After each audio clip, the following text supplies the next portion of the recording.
అప్పుల బాధలు వెంటాడుతున్నాయా? అయితే 6 JVR వారి జాతిరత్నాలు ధరించండి. రైట్, బ్రేకింగ్ న్యూస్ ఇస్తున్నాం. మన టీవీ స్క్రీన్ పై ట్రైనీ ఐపీఎస్ ఉదయ్ కృష్ణారెడ్డి కేసులో బిగ్ ట్విస్ట్ చోటు చేసుకుంది. పోలీసులకి ఆ మహిళా ట్రైనీ ఐపీఎస్ ఎవరైతే ఉన్నారో ఆవిడ కంప్లీట్గా ఫాల్స్ ఇన్ఫర్మేషన్ ఇచ్చారు. ఎందుకంటే ఉదయ్ కృష్ణారెడ్డి ఇప్పటికే హాస్పిటల్ నుంచి డిశ్చార్జ్ అయ్యి హైకోర్టులో ఒక పిటిషన్ దాఖలు చేశారు. దాంట్లో కొన్ని కీలక విషయాలు బయటకు వచ్చాయి. అవును, మేమిద్దరం ప్రేమించుకున్నాం, పెళ్లి చేసుకోవాలనుకున్నాం. ముస్సోరిలోని ట్రైనింగ్ టైంలో కృష్ణారెడ్డిపై ఈ యొక్క మహిళా ఐపీఎస్ ఎవరైతే ట్రైనీ ఐపీఎస్ ఎవరైతే ఉన్నారో ఆవిడ కంప్లైంట్ చేసింది. సో ఇతను చెప్పేదాని ప్రకారం ఏంటంటే ఇద్దరు మానసికంగా శారీరకంగా చాలా సన్నిహితంగా ఉన్నాం అండ్ సర్వీస్లో చేరిన తర్వాత పెళ్లి చేసుకోవాలని కూడా డిసైడ్ అయ్యాం. సో అయితే నాకు వేరే అమ్మాయితో సంబంధం ఉందనే అనుమానంతో ఆవిడ లాస్ట్ మే నెలలో తమిళనాడుకు చెందిన ఒక ఐఏఎస్ అధికారిని పెళ్లి చేసుకుంది. అండ్ హైదరాబాద్ అకాడమీకి వచ్చాక, ఏదైతే ఎన్పిఏకి వచ్చాక వేరే మహిళతో సంబంధం లేదని తెలుసుకుని ఆవిడ 2 సార్లు క్రాస్ చెక్ చేసుకుని ఆ తర్వాతే నా గదికి వచ్చిందని, అంటే కృష్ణారెడ్డి గదికి రిలేషన్ కంటిన్యూ చేయాలని కోరిందట. అప్పటికే ఆమెకు వివాహం కావడంతో నేను తిరస్కరించానంటూ చెప్పారు కృష్ణారెడ్డి. సో అప్పటికే ఆవిడ వినకుండా ఫోన్లు చేయడం, తరచూ గదికి రావడం చేసేదని, ఇది తెలుసుకున్న ఆమె భర్త నిలదీయడంతో నేనే ఆమెను వేధిస్తున్నానని వాళ్ళ భర్తకు చెప్పిందట ఈ మహిళా ట్రైనీ ఐపీఎస్. సో ఆమె భర్త వెంటనే కృష్ణారెడ్డికి ఫోన్ చేసి పలుమార్లు బెదిరించాడట. సో తన మీద, అంటే కృష్ణారెడ్డి మీద అనుమానం రావద్దనే ముస్సోరిలో ఉన్న సన్నిహితంగా ఉన్న పిక్స్ కానీ వీడియోస్ కానీ తన భర్తకి పంపించాడు కృష్ణారెడ్డి. సో దీంతో వాళ్ళిద్దరి మధ్య విభేదాలు తలెత్తాయి. అప్పటి వరకు కూడా కృష్ణారెడ్డి ఎప్పుడైతే పట్టుదలతో శ్రమించి సివిల్స్ అన్ని సాధించి ఎంతోమందికి స్ఫూర్తిగా నిలిచిన trainee IPS Uday Krishna Reddy episode Telugu రాష్ట్రాల్లో ఇప్పుడు సంచలనం రేపుతోంది. తోటి మహిళా ట్రైనీ ఐపీఎస్ ఇచ్చిన ఫిర్యాదుతో మొదలైన ఈ వివాదం ఎన్నో మలుపులు తిరుగుతుంది.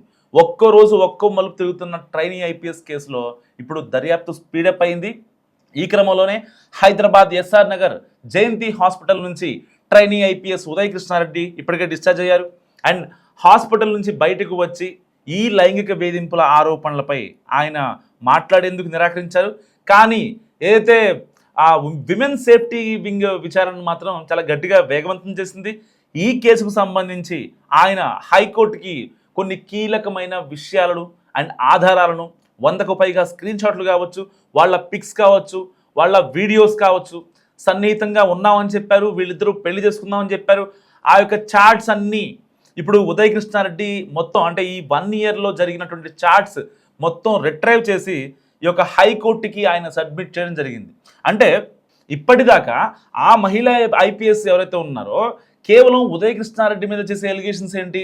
నన్నే వేధించాడు, నన్నే లైంగికంగా వాడుకుందాం అనుకున్నాడు, నన్ను బెదిరించాడు, మెడపై కత్తి పెట్టాడు, నా ఫోన్ లాక్కున్నాడు, నా పాస్వర్డ్ తెలుసుకున్నాడు, ఇలాంటి ఎలిగేషన్స్తో ఒక ఎఫ్ఐఆర్ ఫైల్ అయింది. సో భారతదేశంలో రాజ్యాంగం ప్రకారం ఒక మహిళ వెళ్ళి నన్ను ఇబ్బంది పెడుతున్నారంటే ఎఫ్ఐఆర్ జరగాలి కాబట్టి జరిగింది. కానీ ఎప్పుడైతే అతను అపస్మారక స్థితిలోకి వెళ్ళాడో, ఎందుకంటే ఆ శానిటైజర్ తాగిన తర్వాత హాస్పిటల్లో డిశ్చార్జ్ అవ్వడం అండ్ అతను సింపతి కోసం క్రియేట్ చేస్తున్నా అని చెప్పి చాలామంది మాట్లాడటం, ఇప్పుడు కట్ చేస్తే అస్సలు మ్యాటర్ బయటకు వచ్చింది. ఏంటంటే వీళ్ళు ఇద్దరి మధ్య ఒక హైదరాబాద్లోనే కాదు, వీళ్ళు ఐపీఎస్గా సెలెక్ట్ అయినప్పటి నుంచి సర్వీస్లోకి వెళ్ళాక పెళ్లి చేసుకుందాం అనుకుని అండ్ ముస్సోరిలో వీళ్ళిద్దరు చట్టాపట్టాలు వేసుకుని బయట తిరిగింది. ఇవన్నీ కూడా పిన్ టు పిన్ ఒక్కొక్కటిగా బయటకు వస్తున్నాయి. సో ఇప్పటికే చాలామంది అంటే మన ప్రీవియస్ వీడియోస్కి కామెంట్ చేస్తున్నారు, అదేంటి ఉదయ్ కృష్ణారెడ్డికి సపోర్ట్గా ఎందుకు ఉంటున్నారు, ఉదయ్ కృష్ణారెడ్డి చేసింది ఏంటి, ఆ మహిళా ఐపీఎస్ని వేధించాడు, అలాంటి వ్యక్తికి మనం టీవీ ఎలా సపోర్ట్ చేస్తుందని చెప్పి చాలామంది మాట్లాడారు. సో మనం టీవీ టీం అతని వాళ్ళ బంధువులు వాళ్ళతో మాట్లాడిన తర్వాత ఆ స్క్రీన్ షాట్లు అవన్నీ చూసిన తర్వాత మాత్రమే కన్ఫర్మ్ చేసుకున్నాం కాబట్టే అతనికి సపోర్ట్గా ఉండడం జరిగింది. అండ్ ఒకవేళ నిజంగా అప్పుడే అనిపించింది మాకు, మా టీంకి ఏంటంటే ఎప్పుడైతే అత్తాపూర్ పోలీసుల దగ్గర ఆ మహిళా ట్రైనీ ఐపీఎస్ ఎవరైతే ఉన్నారో ఆవిడ ఇవన్నీ దాచిందో, మరి పోలీసుల్ని తప్పుదో పట్టించడమే కదా, రాజ్యాంగాన్ని అపహాసించడమే కదా. ఒక ఐపీఎస్ ట్రైనింగ్ తీసుకుంటూ పోలీసుల్ని తప్పుదో పట్టించారంటే, ఇప్పుడు ఒక బ్యాగ్ పోయింది, లేకపోతే ఒక ఫోన్ పోయింది, ఎప్పుడు ఎక్కడ ఏంటి ఎలా అనే కంప్లీట్ ఇన్ఫర్మేషన్ పోలీసులకు ఇవ్వాల్సినటువంటి బాధ్యత ఉంది. నా ఫోన్ పోయిందంటే వాళ్ళు తెచ్చివ్వరు. నా ఫోన్ పలానా జూబ్లీ హిల్స్లో పోయింది, బంజారా హిల్స్లో పోయింది, మాదాపూర్లో పోయింది, పలానా అది కరెక్ట్గా లొకేషన్ అది చెప్తే దాన్ని బట్టి వాళ్ళు సీసీ కెమెరాలు ఏమైనా చూసి దాన్ని బట్టి తెప్పించే అవకాశం ఉంది. అంతే తప్ప నా ఫోన్ పోయిందంటే ఎవరు తెర కదా. సో ఇప్పుడు అదే జరిగింది. నన్ను ఇబ్బంది పెడుతున్నాడు మాత్రమే చెప్పింది, ఇంకా ఎలాంటి ఆధారాలు ఇవ్వలేదు. ఆల్రెడీ ఎప్పుడైతే ఈ యొక్క ఉదయకృష్ణారెడ్డి డిశ్చార్జ్ అయ్యి హాస్పిటల్ నుంచి ఈ హైకోర్టుకి ఈ యొక్క కొన్ని కీలక విషయాలు ఆల్రెడీ ఆల్మోస్ట్ 2 days నుంచి జరుగుతుంది. అయితే ఆ చార్ట్స్ రిట్రైవ్ చేయడం కావచ్చు, దానికి సంబంధించిన స్క్రీన్ షాట్స్ కావచ్చు, తన దగ్గర ఉన్న ఆడియోలు కావచ్చు, అయితే వాట్సాప్లో ఆడియోలు ఉంటాయి కదా, ఆ వాట్సాప్ ఆడియోస్ కావచ్చు, కొన్ని కాల్ రికార్డింగ్స్ కావచ్చు.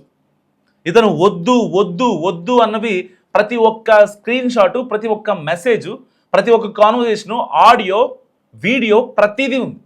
అండ్ పైపెచ్చు ఎప్పుడైతే జూలై 9న ఆవిడనితో నైట్ 9 గంటలకి రూమ్లో లాక్కెళ్ళి బలవంతంగా అని చెప్పారో, ఆ బలవంతం వెనుక రీజన్ ఏంటంటే ఇప్పుడు హైకోర్టుకు సబ్మిట్ చేశాడు ఈ ఒక ఉదయకృష్ణారెడ్డి. దాంట్లో చాలా క్రిస్టల్ క్లియర్గా పెట్టాడు.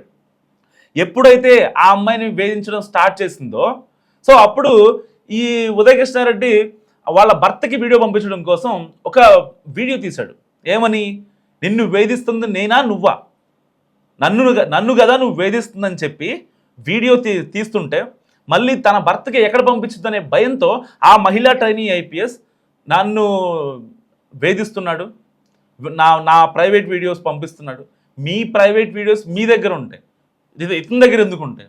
ఇద్దరికీ కలిసి అంటే ఒక అండర్స్టాండింగ్తో దిగిన పిక్స్ అయితే తన దగ్గర ఉంటాయి తప్ప మీ ప్రైవేట్ వీడియోస్, మీ ప్రైవేట్ పిక్స్ తన దగ్గర ఎందుకు ఉండే అవకాశం ఉంది? ఒకవేళ తన దగ్గర ఉన్నాయనుకుందాం, మీరెందుకు పంపించారు? ఒక బాధ్యత గల ఇది చేస్తూ ఐపీఎస్గా ఉంటూ మీ యొక్క ప్రైవేట్ పిక్స్ని మరి పంపించాల్సిన అవసరం ఏంటి? నిజంగా మీరు చెప్పిందే కరెక్ట్ అయితే. సో ఇలాంటి నేపథ్యంలో ఇప్పుడు కీలక ట్విస్ట్ జరిగింది నిజంగా. అంటే ఒక రకంగా మహిళా ట్రైనీ ఐపీఎస్ పై ఇప్పుడు కేసులు ఉల్టా అయ్యే అవకాశం ఉంది. ఆల్మోస్ట్ 5-6 సెక్షన్ల కింద ఇప్పుడు ఉదయకృష్ణారెడ్డి మీద కేసులు నమోదు చేశారు అత్తాపూర్ పోలీసులు. సో విమెన్ సేఫ్టీ వింగ్ దీంట్లో డీసీపీ లావణ్య ఆవిడ కూడా అకాడమీకి వెళ్ళారు. అండ్ దాని తర్వాత ఎన్పిఏ నుంచి ఒక కమిటీ వచ్చింది. తన దగ్గర ఏదైతే ఉన్న డాక్యుమెంట్స్ కావచ్చు, తన దగ్గర ఉన్న ఆధారాలు కావచ్చు, ఇవన్నిటినీ చాలా క్షుణ్ణంగా పరిశీలించారు ఎన్పిఏ అధికారులు కూడా. అండ్ ఈ కేసులో అత్తాపూర్ పోలీసులు కూడా ఎంట్రీ ఇచ్చారు. ఎందుకంటే ప్రైమర్లీ అక్కడే కదా కంప్లైంట్ రిజిస్టర్ అయింది, ఎఫ్ఐఆర్ అయింది. సో దాని తర్వాత కదా ఇదంతా ఈ బాడీ మొత్తం కదిలింది వ్యవస్థ. సో ఇలాంటి నేపథ్యంలో ఇప్పుడు మహిళా ట్రైనీ ఐపీఎస్ మెడకి ఉచ్చు బిగించుకుంటుందా అంటే అవుననే సమాధానాలు వినిపిస్తున్నాయి. ఎందుకంటే ఆవిడ చేసిన తప్పేంటంటే, ఒకటి ఆవిడ దగ్గర ఉన్న ఇన్ఫర్మేషన్ అయితే సగం చెప్పడం, తనకి ఫేవర్గా ఉన్నవి మాత్రమే చెప్పారు తప్ప అసలు జరిగింది చెప్పలేదు. మరి ఇది నిజంగా పోలీస్ వ్యవస్థని, రాజ్యాంగాన్ని అపహాస్యం చేయడం కాదా? రేపొద్దున సర్వీసులోకి వచ్చాక కూడా మీరు ఇలాంటి పనులే చేస్తే ఎవరికి గ్యారంటీ? ఇప్పుడు బయట అంటే ఒక ఐపీఎస్గా ఉండి మీరు ఆ స్థానంలో ఉండి ఎంతోమందికి న్యాయం చేయాల్సిన సిచ్యువేషన్, ఎంతోమందికి ఒక సేవ చేయాల్సిన సిచ్యువేషన్, ప్రజలను అర్థం చేసుకోవాలి. అంటే ఒక కాయిన్కి 1 సైడ్ చుట్టం కాదు, 2 sides చూస్తూ వాళ్ళని అర్థం చేసుకుంటూ అవన్నీ బేరీజ్ వేసుకుంటూ చాలా జాగ్రత్తగా మీరు పాలన చేయాలి. ఐపీఎస్లో ఐఏఎస్లో అంటే ఏంటి, ఎంత ట్రాన్స్పరెంట్గా ఉండాలి. అలాంటి ట్రాన్స్పరెంట్గా ఉండాల్సిన ఒక మహిళా అధికారి చేసినటువంటి అకృత్యం ఇప్పుడు అందరికీ తెలుగు రాష్ట్రాలకి నివ్వెరపోయేలా చేస్తుంది. సో కేవలం అందరూ అనుకున్నారు హైదరాబాద్ ఎన్పిఏలో కలకలం జరిగింది, ఇక్కడే హైదరాబాద్లోనే ఇతను వేధించాడట అమ్మాయిని అని చెప్పి అనుకున్నారు. కానీ సీన్ కట్ చేస్తే ముస్సోరి నుంచి వీళ్ళిద్దరికి ఆ కాంటాక్ట్ ఉంది, పెళ్లి చేసుకుందాం అనుకున్నారు, కలిసి ఉన్నారు. అత్యంత సన్నిహితంగా ఉండే పిక్స్ని కూడా కోర్టుకు సబ్మిట్ చేశాడు ఉదయకృష్ణారెడ్డి. అంటే వీళ్ళిద్దరికీ ఎప్పటి నుంచో ఇది ఆ రిలేషన్ మెయింటైన్ చేస్తున్నారు. ఎప్పుడైతే ఆ అమ్మాయికి ఉదయకృష్ణారెడ్డికి వేరే అమ్మాయితో ఒక రిలేషన్ ఉందని భావించిన ఆ మహిళా ట్రైనీ ఐపీఎస్ వెంటనే తమిళనాడుకు చెందిన ఒక ఐఏఎస్ ఆఫీసర్ని పెళ్లి చేసుకుంది. ఎప్పుడైతే వీళ్ళు హైదరాబాద్ ఎన్పిఏకి వచ్చారో, హైదరాబాద్ ఎన్పిఏకి వచ్చిన తర్వాత తన ఫోన్లు ఇవన్నీ చూసినటువంటి ఆ మహిళా ట్రైనీ ఐపీఎస్, సో ఉదయకృష్ణారెడ్డి ఎవరితో కూడా సన్నిహితంగా లేడు, అనవసరంగా నేనే అపార్థం చేసుకున్నా అని తెలుసుకొని మళ్ళీ ఇతన్ని వేధించడం స్టార్ట్ చేసింది. తరచూ గదికి వచ్చింది, మాట్లాడింది. ఆవిడే రూమ్కి వచ్చి ఆవిడే బలవంత పెట్టి మళ్ళీ తర్వాత నన్ను ఇబ్బంది పెట్టాడు, నా నా మెడ మీద కత్తి పెట్టాడు, నన్ను చంపాలనుకున్నాడు. ఇవన్నీ ఎందుకు ఇంకా అలాంటప్పుడు? అంటే అంటే మీరు పెళ్లి చేస్తున్నారు కాబట్టి మీ భర్తకి మీకు ఎలాంటి ఇబ్బంది రాకూడదు కాబట్టి ఇదంతా తతంగం చేస్తున్నారు. నిజంగా ఎంతవరకు కరెక్ట్? అసలు సరే, వాళ్ళ పర్సనల్ విషయాన్ని పక్కన పెట్టేద్దాం. పోలీసులకి అంటే పోలీసు వాళ్ళ దగ్గర, లాయర్ల దగ్గర మనం దాచకూడదు అంటారు కదా. సో మరి పోలీసుల దగ్గర ఎందుకు దాచారు? ఆల్రెడీ మీకు ముస్సోరీలో ఉందని చెప్పి ఒక రిలేషన్ ఉంది, కంటిన్యూ అయింది. ఎప్పుడైతే ఎన్పిఏకి వచ్చామో దాని తర్వాత ఇతను ఇంకా దారుణంగా బిహేవ్ చేశాడని చెప్పి ఉంటే నిజంగా బాగుండేది. వాళ్ళ దగ్గర దాచాల్సిన అవసరం ఏముంది? మీరు కూడా ఒక బాధ్యత గల పోలీస్ ఆఫీసరే కదా. సో ఆల్రెడీ ఆల్మోస్ట్ ట్రైనింగ్లో ఉన్నారు మీరు, మెంటల్గా, ఫిజికల్గా. కొన్ని అంటే పోలీసులకి ఎలా అయితే హుందాగా ఉంటారో అలాంటి ట్రైనింగ్ ఉంటుంది అక్కడ. ఇంత దారుణంగా ఉదయ్ కృష్ణారెడ్డిని వేధించడం, మళ్ళీ రోడ్డును పడటం నిజంగా ఎంతవరకు కరెక్ట్? అతని సస్పెన్షన్ వరకు వెళ్ళింది. ఇంకా ఆయన ఫర్దర్గా ఇంకొక మెట్టెక్కాలంటే ఎక్కగలడా? ఎంత దారుణంగా చూస్తారు వాళ్ళ డిపార్ట్మెంట్లో. రేపొద్దున సర్వీస్లోకి వెళ్తే ఎంత దారుణంగా చూస్తారు. సో ఈ నేపథ్యంలో ఉదయ్ కృష్ణారెడ్డి ఏదైతే ఇచ్చిన పిటిషన్ చాలా కీలకంగా మారింది. ఇటు విమెన్ సేఫ్టీ వింగ్ కావచ్చు, అండ్ అత్తాపూర్ పోలీసులు కావచ్చు, ఎన్పిఏ కావచ్చు. సో అందరూ చాలా అంటే ఈ యొక్క ఎంక్వైరీని చాలా ట్రాన్స్పరెంట్గా స్పీడప్ చేస్తున్నారు, దర్యాప్తు కూడా. సో మరి ఇలాంటి నేపథ్యంలో మీరేమనుకుంటున్నారు? ఆ మహిళా ట్రైనీ ఐపీఎస్ ఎవరైతే ఉన్నారో ఆవిడ కేసు సంబంధించి సాక్ష్యాధారాలు తారుమారు చేయడం, అండ్ ఆ యొక్క రిలేషన్ ఉంది అని చెప్పి ముస్సోరీలో కూడా గతంలో కూడా ఉంది అని చెప్పి ఆవిడ దాచడాన్ని మీరు ఎలా చూస్తారో మస్ట్ కామెంట్ చేయండి.